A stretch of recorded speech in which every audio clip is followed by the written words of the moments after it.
we used to meet at open mics that used to happen in Bandra once a month.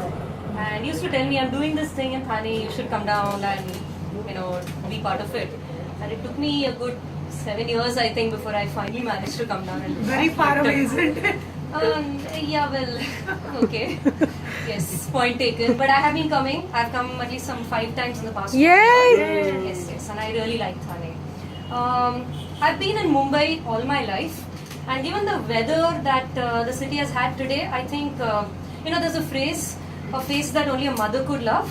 So to say anything good about the city after a day like this, I think it takes somebody who loves the city deeply.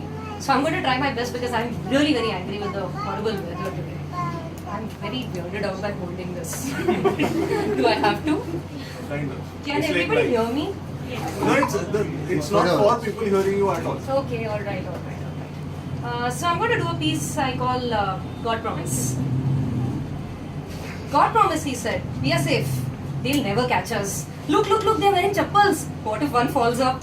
They'll have to stop and pick it up then. We are safe, I'm telling you. God Promise. It's a moving picture, an eternal loop frame. A chat with Mustafa in the school ground. Something about a football and shoes and chappals. And this picture smells too. It smells good. Biryani from his mother's kitchen. Football forgotten. Both of you wash your hands before you sit down. And it has sounds. Gora uncle returning from work. And as he turns, there are bloodstains on his shirt. Outside the window, the bells of Maha-Aarti ring out. And Mustafa never says a word to me again. This is a snapshot from 1992. A city that I thought I once knew. So many lessons to learn at age 12. History, geography, moral science, a Hindu superhero, saga of returning glory, a place of worship, wrong religion, wrong color, sorry. All Indians are my brothers and sisters, but only if they follow my God. In a bazaar, the only power is your capacity for hard work. But in 1992, we were told that it was about faith, about swords crossed in prayer. While the tricolour became an uneasy white flag between raging saffron and seething green, Mustafa and I shared a school desk separated by one phrase, Ram Janmabhoomi Babri Masjid. It was all over the news. It was in our parents' worried faces. It slipped into 2 a.m. threats on landline phones. It hung over the nightly patrols that my father went out for. It chimed with temple bells and masjid chants. It was a tiger in orange and a measured voice that said, Khoon ki holi khelenge. And then it was a picture of men storming across the dome, alit with religious fervor. Across the country from Ayodhya, my city caught fire. And the Times of India headline said, Bombay burns. The safest city in this country, filled with rage, filled with God, and when the embers burned down to ashes, he rose again. A new city, a new name. We got religion. We got dug up cricket pitches, bad roads, poor lighting in places called Al Madina, and Muslims are not allowed in this colony, sorry. We got high alerts during Diwali and Eid. We got Mumbai spirit. The Maha-Aartis morphed into louder speakers, oranger garbs for politicians, more lace caps on heads.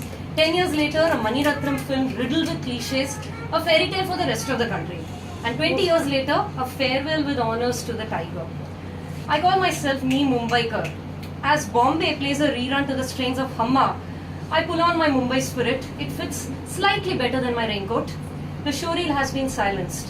And very deep inside me, where no God can touch it, my city, Bombay, burns forever. But he said, God promise, we are safe.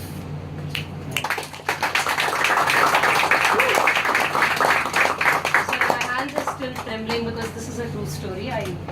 Bombay for me is post 1992 and pre 1992. But okay, I'm sorry for depressing all of you. I'll try my next piece should be slightly happier. This is a piece I call Flamingos. I grew up in a city that had names that were more poetic than the places. Churchgate, Chandivali, City of Silver. Like every suburban Mumbaikar, I knew the 2-kilometer radius around my patch of land, and I knew it really well. I knew how many black pigs there were in Marol village, how many speed breakers there were on the road to Sahar airport. Everything else was some other jungle. So in 2005, when I saw the word Chinch Pokli in a job listing, I laughed.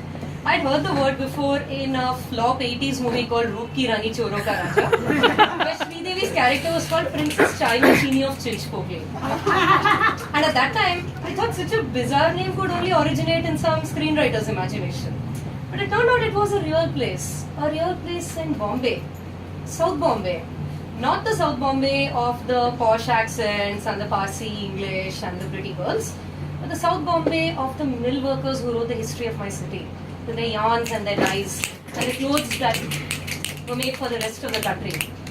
It was all gone by the time I went to work there, lost to years of union negotiations, trade strikes. The only things that remained were one broken window here, lots of locks on the mill buildings around, one reed encrusted pillar there to show that this place had some history for itself. Every day I would leave a place that had auditions and casting calls and home delivery services, and I would walk into a place that looked like a snapshot from the 1980s. There were paving stones on the stations that I walked into, and I'd take a left turn at a shop that sold phantom cigarettes and chillums at 9 in the morning. And street corners, there were dalda cans stacked up, streaked with years of oil and many stories. Wow. There were fish being sold, and that they were so fresh, they were straight out of the sea, so they didn't even smell. Every day after my lunch got over, I'd take walks around in these places, and there'd be bazaars with piles of colored powder, the kind that you see in Hindi movies from that time, the haldi, chandan, I don't know, rangoli powder maybe. I'd find places with names like cotton green, shivri, and then I'd come back and look them up online, and these were places that had never heard of Wikipedia, and Wikipedia had not heard of them either. So life went on like this, but it was changing even as I was changing. One of the mill lands got taken over and gave rise to a very popular night spot named after an amphibian. A mall came up in one of those places. The mall is there even today, and the crowds of people, the crowds of moneyed people stormed into these places.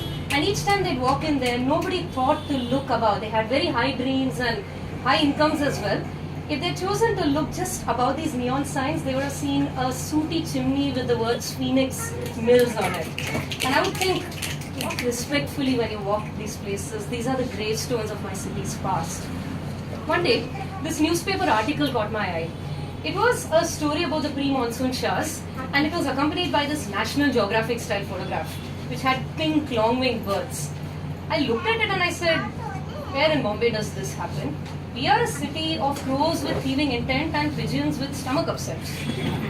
Flamingos, I didn't even know flamingos were real. Flamingos look too pink. Flamingos belong in Alice's Wonderland, not my Mumbai. But the article said that flamingos lived in the marshes through the year, and they took flight at the end of the summer. Shivri Station, it said, was the place you had to get down at if you wanted to go and see these flamingos. That day, when I went to office, I took the Harbour Line train instead, and I got down at Shivri Station. I looked up half expecting to find pink birds flying out overhead. Then I took out my newspaper and it said, Shivri Station, flamingos. Real place, real birds. To my right was the city in all its newfound glory, all the mill land being taken over by all the colors that a new city has, chrome, glass, cement, grey. And to my left was a blaze of green, the kind of green that you never see in a Mumbai summer. Someday, I said, someday I'll come to the station and I'll take a left turn. Today, it's really hot and I'm wearing high heels. I can't go trampling around marshlands. I have a conversation about my bonuses tomorrow. Once I get that promotion, I will celebrate by taking a left turn and going and seeing the flamingos.